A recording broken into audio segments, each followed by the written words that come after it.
नमस्कार। नई दिशा online class में आप सभी का स्वागत है। और आज का हमारा टॉपिक है समान हिंदी, जो कि लगभग में सभी कॉम्पिटिटिव एग्ज़ाम के लिए बहुत ज़रूरी है। और ख़ास करके बीएड और डीएड के लिए बहुत ही उपयोगी होगा। बीएड एग्ज़ाम के लिए इसमें जो है आपको क्या क्या मिलेगा, जैसे कि प्रसिद्ध हिंदी लेखक, उनके बारे में जानेंगे, उनका साहित्य, उनका मतलब क्या क्या लिखा गया है उनके द्वारा, और उसके विशेषता के बारे में भी जानेंगे। तो ये काफ़ी डिटेल वीडियो होने वाला है, जो कि सभी के एग्ज़ाम में बहुत ये क्वेश्चन पूछा जाने वाला क्वेश्चन सब रहेगा आपको। तो चलिए हम देखते हैं। हमारा पहला क्वेश्चन है मुंशी प्रेमचंद। देखिए, मुंशी प्रेमचंद जिसका जन्म आपको हुआ था 1880 में, और इसका मृत्यु हुआ आपको 1936 में। देखिए, इसके बारे में देखते हैं, जैसे कि इनके मुख्य रचना क्या है। तो इनका मुख्य रचना देखते हैं। जैसे मुख्य रचना में आपको आता है गोदान, गबन, निर्मला, सेवा सदन, मानसरोवर, कहानी संग्रह। ये कहानी ज़्यादा लिखते थे। और इसके विशेषता को देखते हैं। यथार्थवाद साहित्य के जनक माने जाते थे। ये जो है आपको साहित्य के जनक माने जाते थे, इसको साहित्य का जनक कहा जाता है। यह भी क्वेश्चन आ सकता है, साहित्य का जनक किसे कहा जाता है। और उनकी कहानियाँ और उपन्यास समाज के शोषित वर्ग, किसान, मजदूर और स्त्रियों की समस्याओं को दर्शाते हैं। ये इसकी जो कहानियाँ थी, उपन्यास थी, ये उसके समाज में से संबंधित जो भी कुरीतियाँ होती थी, जो भी घटना घटित होता था किसान या मजदूर या स्त्रियों के स्तर पर, उन सभी को ये दर्शाते थे। अब देखिए, भाषा जो है इसका सरल, सहज और प्रभावशाली होती थी।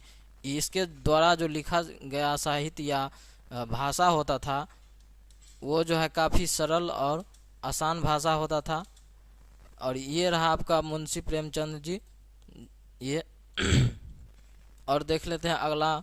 ये सामाजिक और आर्थिक विषमताओं पर तीखा प्रहार करता था। इसका पर्पस था समाज में हो रहे घटना पर आधारित ये कहानी लिखते थे मुंशी प्रेमचंद जी। और इसका जन्म याद रखिएगा, 1880 में इसका जन्म हुआ था। चलिए दूसरा क्वेश्चन देखते हैं। दूसरा क्वेश्चन है आप लोगों के लिए, ये महादेवी वर्मा जी जो थे, ये रहा उनकी तस्वीर। महादेवी वर्मा जी की ये रहा तस्वीर। और इसके बारे में, इसका जो जन्म हुआ था आपको महादेवी वर्मा जी का 1907 में, और 1987 में इसका निधन हो चुका था। और इसका प्रमुख रचना जो है, जैसे कि आपको यहाँ पे दिख रहा होगा, यहाँ हो गया यामा, निहार, दीपशिखा, मेरा, परिवार और स्मृति की रेखा इसकी प्रमुख रचना थी। यही रचना जो है आप लोगों के एग्जाम में पूछा जाता है ऑब्जेक्टिव तौर पे। और इसके विशेषता के बारे में जानते हैं, जैसे कि हिंदी छायावाद युग। थोड़ा इसका बोल्डनेस कम कर लेते हैं। चलिए, इसकी हिंदी छायावाद जो युग प्रमुख कवियत्री थी, इनकी रचनाओं में स्त्री चेतना, करुणा और प्राकृतिक प्रेम की झलक मिलती है। और ये जो है गद्य और पद दोनों में उत्कृष्ट लेखक मतलब लेखन का काम करता था। अगला टॉपिक है, साहित्य में उनके योगदान के लिए इन्हें ज्ञानपीठ पुरस्कार से भी सम्मानित किया गया। मतलब इसको ज्ञानपीठ पुरस्कार से भी सम्मानित किया गया महादेवी वर्मा जी को। चलिए अगला देख लेते हैं। ये इरेज हो जाओ।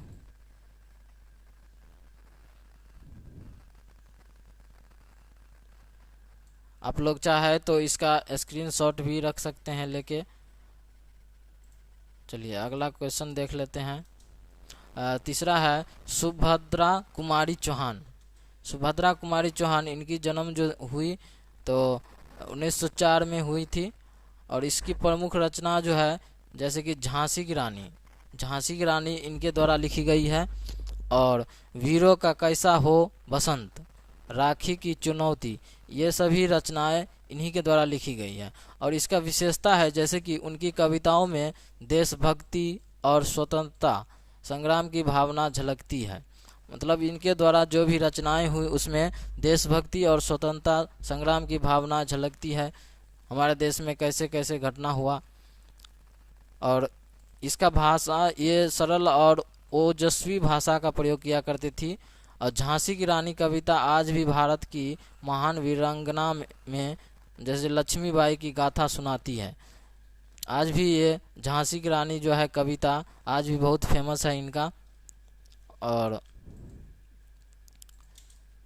ये रहा आपकी सुभद्रा चौहान, सुभद्रा चौहान जी है ये। चलिए अगला क्वेश्चन देख लेते हैं। देखिए अगला है आपका जैसे कि 4th नंबर में जयशंकर प्रसाद, ये रहा आपका स्क्रीन पे। आप लोग चाहे तो स्क्रीनशॉट ले सकते हैं इसको याद करने के लिए। जयशंकर प्रसाद, इनका जन्म हुआ था 1889 में। और इनकी प्रमुख रचनाएं हैं जैसे कि कामायनी, कामायनी ये क्वेश्चन बार बार आते रहता है। और ख़ास करके ये वीडियो का बनाने का पर्पस है, अभी जो बीएड का एग्ज़ाम आने वाला है 21 तारीख को एडमिट कार्ड दिया जाएगा और 28 से एग्ज़ाम शुरू होगा, तो उसके लिए बहुत हेल्पफुल रहेगा ये। अगर आप लोग इनकी तैयारी करके जाते हैं तो मुझे पूर्णतः विश्वास है कि इससे आपको क्वेश्चन ज़रूर आएगा। और देखिए इसकी कामायनी रचना है जयशंकर प्रसाद जी की, आंसू, झरना, चंद्रगुप्त, स्कंदगुप्त, ये भी आता है एग्जाम में स्कंदगुप्त। इसकी विशेषता होगी आपको जैसे कि हिंदी छायावादी काव्य के प्रमुख स्तंभों में से एक थे, ये भी कुछ कम नहीं थे। और देखिए कामायनी उनकी सबसे प्रसिद्ध रचना है, ये भी क्वेश्चन में आता है। ये बता दिए कामायनी जो है बार बार एग्जाम में पूछा जाता है। और इनकी जो है यही सबसे प्रसिद्ध रचना रही इतने में, जिसमें दर्शन, मनोविज्ञान और भावुकता का सुंदर समन्वय है। इसमें ये सारे चीज़ इंक्लूड किए गए हैं इनके द्वारा। और उन्होंने नाटक की कहानी और उपन्यास में भी महत्वपूर्ण योगदान दिया। तो ये रहा इनके बारे में। और देखिए अगला क्वेश्चन लेते हैं। जैसे 5वां है हरिवंश राय बच्चन, इनका जन्म कब हुआ था? तो आप लोग को स्क्रीन पे दिख रहा होगा 1907 में इनका जन्म हुआ, 1907 में। चलिए आगे देखते हैं इसके बारे में क्या क्या रचना है इनकी। जैसे कि इनकी मुख्य रचनाएं, जैसे इनकी मुख्य रचनाएं होगी आपको मधुशाला, निशा निमंत्रण, आत्मा परिचय, आत्म परिचय या मदिरा, ये सभी इनके प्रमुख रचनाएं हैं। और इनके विशेषता के बारे में देखें अगर तो हिंदी साहित्य और रहस्यवाद के प्रमुख कवि थे ये, हिंदी साहित्य और रहस्यवाद।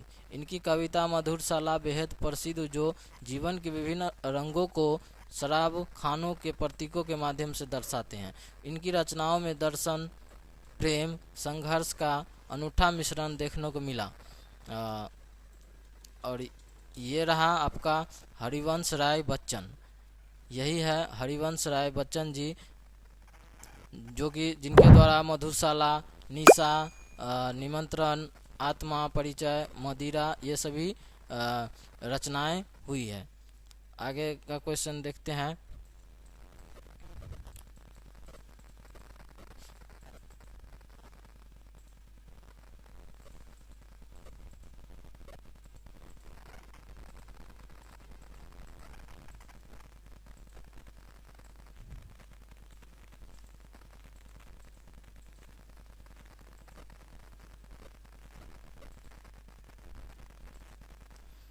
चलिए अगला क्वेश्चन देखते हैं। अगला क्वेश्चन है क्वेश्चन नंबर 6, रामधारी सिंह दिनकर। ये तो काफ़ी फेमस है। चलिए, ये रहा आपका स्क्रीन पे इनके फ़ोटो। और देखिए, आप लोगों से एक रिक्वेस्ट है कि चैनल को वीडियो पूरा देखिएगा और चैनल को लाइक शेयर सब्सक्राइब जरूर करिएगा, क्योंकि काफ़ी मेहनत होता है एक वीडियो बनाने में। तो देखिए, 6 क्वेश्चन है। रामधारी सिंह दिनकर, जिनका जन्म हुआ 1908 में और 1974 में इनका निधन हुआ। 1908 में इनका जन्म हुआ था। और इसकी प्रमुख रचनाएं अगर देखा जाए तो रसीमर्थी, परशुराम की प्रतीक्षा, कुरुक्षेत्र और उर्वशी। और देखिए, इसके विशेषता के बारे में देखते हैं। इन्हें राष्ट्र कवि भी कहा जाता है। यह भी कुछ एग्जाम में क्वेश्चन बनता है, राष्ट्र कवि किसे कहा जाता है। इनकी कविताओं में वीर रस और ओज की प्रधानता है। रसीमर्थी में कर्ण के जीवन संघर्ष को चित्रित किया गया है। यह भी क्वेश्चन आपको बन सकता है, जो रसीमर्थी में आपका किसके जीवन का चित्रण किया गया है, तो कर्ण के बारे में। चलिए, अगला देखते हैं। भारतीय संस्कृति, इतिहास और वीरता पर ये आधारित लेखन किया। मतलब इनका जो लेखन था, ये भारतीय इतिहास, संस्कृति और वीरता पर आधारित हुआ करता था, जिसमें सबसे फेमस रहा आपका रसीमर्थी, जो कि कर्ण के जीवन के संघर्ष को चित्रित किया।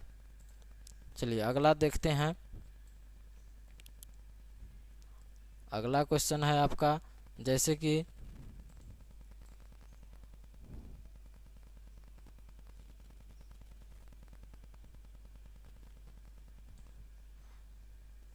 देखिए, क्वेश्चन नंबर 7 है, सूर्यकांत त्रिपाठी निराला।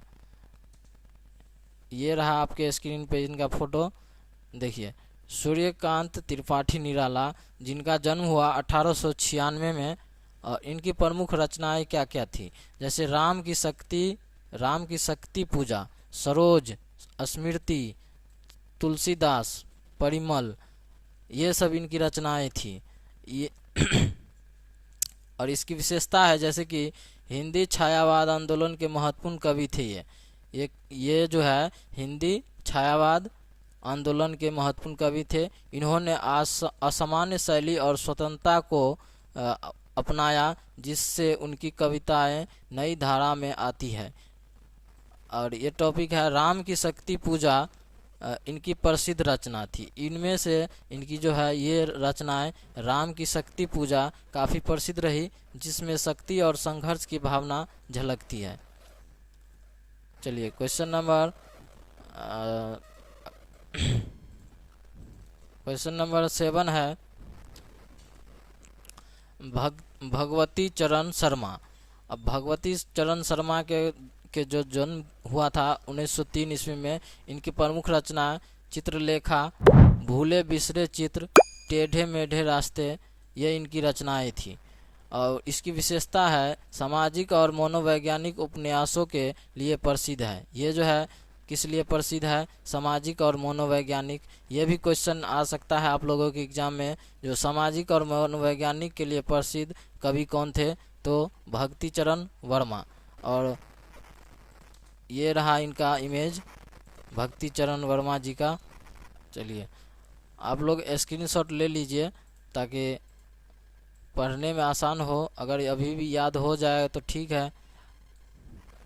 चलिए, अगला क्वेश्चन देखते हैं। 9 नंबर क्वेश्चन है, सच्चिदानंद हीरानंद वात्स्यायन। इनकी जन्म हुई थी 1911 में। अब इसकी मुख्य रचना क्या है, जैसे शेखर एक जीवनी, नदी के द्वीप, कितनी नावों में कितनी बार, ये सब इनकी रचनाएं हैं। और विशेषता देख लेते हैं। मेन तो आपको यही सब हो गया एग्जाम के व्यू से, प्रमुख रचना और किनके द्वारा किया गया है। ये विशेषता, हिंदी नई कविता आंदोलन के प्रमुख कवि थे। प्रयोगवाद और व्यक्तिवाद सोच को हिंदी साहित्य में आगे बढ़ाया। इनकी रचनाएं दार्शनिकता, मनोविश्लेषण और सामाजिक यथार्थों को दर्शाता है। चलिए अगला क्वेश्चन देखते हैं। अगला क्वेश्चन है क्वेश्चन नंबर 10, फणीश्वर नाथ रेणु। ये रहा आपका फणीश्वर नाथ रेणु जी। और देखिए इसका जो जन्म हुआ 1921 में। इनके प्रमुख रचना मैला आंचल, प्रति परिकथा, जुलूस, ठुमरी, ये सभी इनके रचनाएं हैं। और ये हिंदी साहित्य में आंचलिक कथा शैली के जनक माने जाते हैं। आंचलिक कथा शैली के जनक कौन है? फणीश्वर नाथ रेणु। मैला आंचल उपन्यास में ग्रामीण भारत की सजीव झलक मिलती है। लोक संस्कृति, बोली भाषा और ग्रामीण जीवन का गहन चित्रण किया गया है। चलिए अगला क्वेश्चन देखते हैं। क्वेश्चन नंबर 11 है विष्णु प्रभाकर। ये रहा आपका विष्णु प्रभाकर जी। देखिए विष्णु प्रभाकर जी जो थे, इनके प्रमुख रचना थे आवारा मसीहा, धरती अब भी घूम रही है, स्वाधीनता के मार्ग पर, ये इनकी रचना थी। उनके लेखन यथार्थवाद और गांधीवादी विचारधारा से प्रभावित थे। इनका जो लेखन शैली थी मतलब गांधीवाद और यथार्थवादी थे। और इनका आवारा मसीहा इनकी प्रसिद्ध जीवनी है, जो शरत चंद्र चट्टोपाध्याय के जीवन पर आधारित है। समाज सुधार और स्वतंत्रता संग्राम पर केंद्रित साहित्य लिखा। ये भी थे समाज सुधार और स्वतंत्रता संग्राम पर केंद्रित ही साहित्य का निर्माण किए हैं। चलिए अगला क्वेश्चन देखते हैं। अगला क्या है? तो अगला आपका जैसे 12 में है नागार्जुन, और इनके रचनाएं क्या क्या है। और ये रहा नागार्जुन जी। देखिए नागार्जुन इनकी जन्म हुआ 1911 में। मुख्य रचना क्या सब थी? युगधारा, बलचनमा बाबा, बट्टेश्वर नाथ,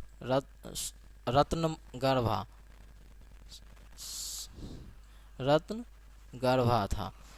चलिए देखिए इसकी विशेषता, ये जनक कवि के रूप में प्रसिद्ध थे। ये जो थे किस कवि के रूप में प्रसिद्ध थे? ये मतलब जनक कवि के रूप में। इनकी कविताएं समाजवाद, किसान, मजदूरों और गरीबों के जीवन को उजागर करती थी।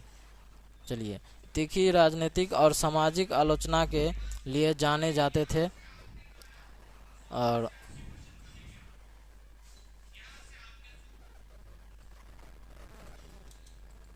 अगला क्वेश्चन है हजारी प्रसाद द्विवेदी।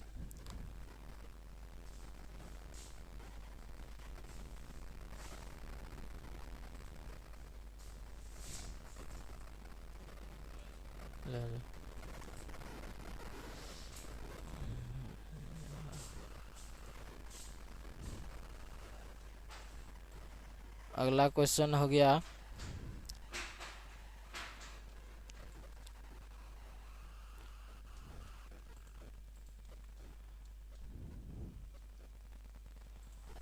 अगला क्वेश्चन हजारी प्रसाद द्विवेदी। इनका जन्म हुआ 1907 में। इनके प्रमुख रचना जैसे बाणभट्ट की आत्मकथा, चारू